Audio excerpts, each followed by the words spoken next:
ನಮಸ್ಕಾರ. ರಾಹುಲ್ ಶುಭ್ಮನ್ ಗಿಲ್ ಆರ್ಭಟಕ್ಕೆ ಬೆಚ್ಚಿ ಬಿದ್ದಿತು ಕಿವೀಸ್ ಪಡೆ. ಎರಡನೇ ಓಡಿಎ ಪಂದ್ಯದಲ್ಲಿ ಶತಕ ಸಿಡಿಸಿ ವಿಶ್ವ ದಾಖಲೆ ನಿರ್ಮಿಸಿದ ಕನ್ನಡಿಗ ಕೆಎಲ್ ಕಾಂಪಿಟೇಟಿವ್ ಸ್ಕೋರ್ ಕಲೆ ಹಾಕಿತು ಟೀಮ್ ಇಂಡಿಯಾ. ಹಾಗಾದರೆ ಸುದ್ದಿಯ ಸಂಪೂರ್ಣ ಮಾಹಿತಿ ಏನೆನ್ನುವುದನ್ನ ಇವತ್ತಿನ ಈ ಒಂದು ವಿಡಿಯೋದಲ್ಲಿ ತಿಳಿಸ್ಕೊಡ್ತಾ ಹೋಗ್ತೀನಿ. ಆದ್ದರಿಂದ ದಯವಿಟ್ಟು ಈ ವಿಡಿಯೋವನ್ನ ಕೊನೆವರೆಗೂ ನೋಡಿ. ಆದರೆ ಅದಕ್ಕಿಂತಲೂ ಮುನ್ನ ನೀವು ಕೂಡ ಕ್ಲಾಸಿಕಲ್ ಕೆಎಲ್ ರಾಹುಲ್ ಅವರ ಅಭಿಮಾನಿಗಳಾಗಿ ಈ ವಿಡಿಯೋವನ್ನ ನೋಡುತ್ತಿದ್ದರೆ ತಪ್ಪದೆ ಈ ಕೂಡಲೇ ಈ ವಿಡಿಯೋ ಒಂದು ಲೈಕ್ ಮಾಡಿ ಮತ್ತು ನಮ್ಮ ಚಾನೆಲ್ಗೊಂದು ಸಬ್ಸ್ಕ್ರೈಬ್ ಮಾಡಿ. ರಾಜ್ಕೋಟ್ನ ನಿರಂಜನ್ ಶಾ ಸ್ಟೇಡಿಯಂನಲ್ಲಿ ನಡೆಯುತ್ತಿರುವ ಕಿವೀಸ್ ವಿರುದ್ಧದ ಎರಡನೇ ಏಕದಿನ ಪಂದ್ಯದಲ್ಲಿ ಟೀಂ ಇಂಡಿಯಾದ ಮಿಸ್ಟರ್ ಡಿಪೆಂಡಬಲ್ ಕೆಎಲ್ ರಾಹುಲ್ ಸ್ಫೋಟಕ ಶತಕ ಸಿಡಿಸಿ ಟೀಂ ಇಂಡಿಯಾಗೆ ಆಪತ್ ಬಾಂಧವರಾಗಿ ನಿಂತಿದ್ದಾರೆ. ಇದಲ್ಲದೆ ತಂಡ ಒಂದೊಳ್ಳೆ ಕಾಂಪಿಟೇಟಿವ್ ಸ್ಕೋರ್ ಕಲೆ ಹಾಕುವಲ್ಲಿ ಮಹತ್ತರ ಪಾತ್ರ ನಿರ್ವಹಿಸಿದ್ದಾರೆ. ಇನ್ನು ಮತ್ತೊಂದು ಕಡೆ ತಂಡದ ನಾಯಕ ಶುಭ್ಮನ್ ಗಿಲ್ ಇಂದಿನ ಪಂದ್ಯದಲ್ಲಿಯೂ ಅರ್ಧ ಶತಕ ಸಿಡಿಸುವ ಮೂಲಕ ಈ ಓಡಿಎ ಸರಣಿಯಲ್ಲಿ ಬ್ಯಾಕ್ ಟು ಬ್ಯಾಕ್ ಎರಡನೇ ಹಾಫ್ ಸೆಂಚುರಿ ಸಿಡಿಸಿ ತಂಡಕ್ಕೆ ಆಸರೆಯಾದರು. ಸ್ನೇಹಿತರೆ, ಈ ಮುಖ್ಯವಾಗಿ ಟೀಂ ಇಂಡಿಯಾ ಇದೀಗ ಎರಡನೇ ಏಕದಿನ ಪಂದ್ಯದಲ್ಲಿ 280ಕ್ಕೂ ಅಧಿಕ ರನ್ಗಳ ಕಾಂಪಿಟೇಟಿವ್ ಟೋಟಲ್ ಕಲೆ ಹಾಕಿದೆ. ಸ್ನೇಹಿತರೆ, ಇನ್ನು ಇದಕ್ಕೂ ಮುನ್ನ ರಾಜ್ಕೋಟ್ನಲ್ಲಿ ಆರಂಭವಾದ ಈ ಪಂದ್ಯದಲ್ಲಿ ಟಾಸ್ ಸೋತು ಟೀಂ ಇಂಡಿಯಾ ಮೊದಲು ಬ್ಯಾಟಿಂಗ್ ಮಾಡಬೇಕಾಯಿತು.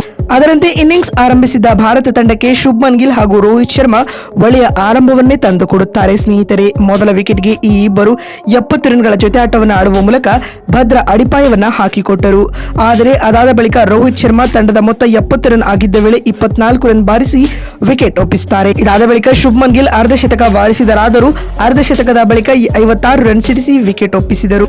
ನಂತರ ಶ್ರೇಯಸ್ ಅಯ್ಯರ್ ಕೂಡ 8 ರನ್ ಬಾರಿಸಿ ಬ್ಯಾಟ್ ಎತ್ತಿಟ್ಟರು. ಇದಾದ ಬಳಿಕ ಕೆಲ ಹೊತ್ತಲ್ಲೇ ವಿರಾಟ್ ಕೊಹ್ಲಿ ಕೂಡ ಒಳ್ಳೆಯ ಟಚ್ ನಲ್ಲಿ ಕಾಣಿಸಿಕೊಂಡ್ರು ಕೂಡ 23 ರನ್ ಬಾರಿಸಿ ಇನ್ಸೈಡ್ ಎಡ್ಜ್ ಆಗಿ ಪೆವಿಲಿಯನ್ ಸೇರ್ಕೊಳ್ತಾರೆ. ಸ್ನೇಹಿತರೆ, ಆದರೆ ಈ ಹಂತದಲ್ಲಿ ಕಣಕ್ಕಿಳಿದ ಕೆಎಲ್ ರಾಹುಲ್ ಇನ್ನಿಂಗ್ಸ್ ನ ಸಂಪೂರ್ಣ ಜವಾಬ್ದಾರಿಯನ್ನ ಹೊತ್ಕೊಳ್ತಾರೆ ಅಂತ ಹೇಳಬಹುದು.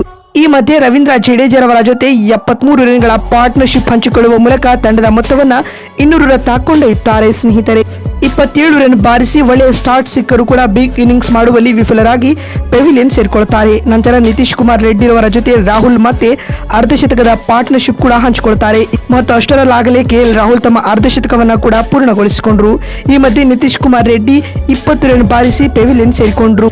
ಆದ್ರೆ ಮತ್ತೊಂದು ಕಡೆ ಏಕಾಂಗಿ ಇನ್ನಿಂಗ್ಸ್ ಕಟ್ಟಿದ ಕೆಎಲ್ ರಾಹುಲ್ ತನ್ನ ಸುತ್ತ ವಿಕೆಟ್ ಬೀಳುತ್ತಿದ್ರು ಕೂಡ ಕ್ರೀಸ್ ಕಚ್ಚಿ ತಮ್ಮ ಆಕರ್ಷಕ ಶತಕವನ್ನ ಪೂರ್ಣಗೊಳಿಸಿಕೊಳ್ತಾರೆ. ಅಂತಿಮವಾಗಿ ಕೆಎಲ್ ರಾಹುಲ್ 87 ಎಸೆತಗಳಿಂದ ಭರ್ಜರಿ 6 ಸಿಡಿಸುವ ಮೂಲಕ ತಮ್ಮ ಸೆಂಚುರಿನ ಪೂರ್ಣಗೊಳಿಸಿಕೊಂಡರು.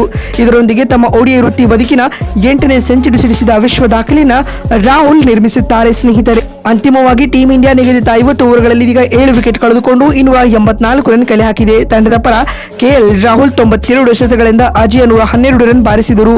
ಇವರ ಈ 112 ರನ್ಗಳಲ್ಲಿ 11 ಬೌಂಡರಿ ಹಾಗೂ 1 6 ಒಳಗೊಂಡಿತು. ಸ್ನೇಹಿತರೆ, ಇನ್ನೊತ್ತ ಕಿವೀಸ್ ತಂಡದ ಪರ ಬೌಲಿಂಗ್ ನಲ್ಲಿ ಕ್ರಿಶ್ಚಿಯನ್ ಕ್ಲಾರ್ಕ್ ರವರು 3 ವಿಕೆಟ್ ಪಡೆದುಕೊಂಡರು. ಬಂಧುಗಳೇ, ನಿಮಗೆ ಏನು ಅನಿಸುತ್ತದೆ? ಈ ಟೋಟಲ್ ಅನ್ನ ಟೀಂ ಇಂಡಿಯಾದ ಬೌಲರ್ಗಳು ಡಿಫೆಂಡ್ ಮಾಡ್ಕೊಳ್ತಾರಾ ಅಥವಾ ಇಲ್ವಾ ಎನ್ನುವುದನ್ನ ಎಸ್ ಅಥವಾ ನೋ ಎಂದು ಕಾಮೆಂಟ್ ಮಾಡುವ ಮೂಲಕ ತಪ್ಪದೆ ತಿಳಿಸಿ. ನಮಸ್ಕಾರ.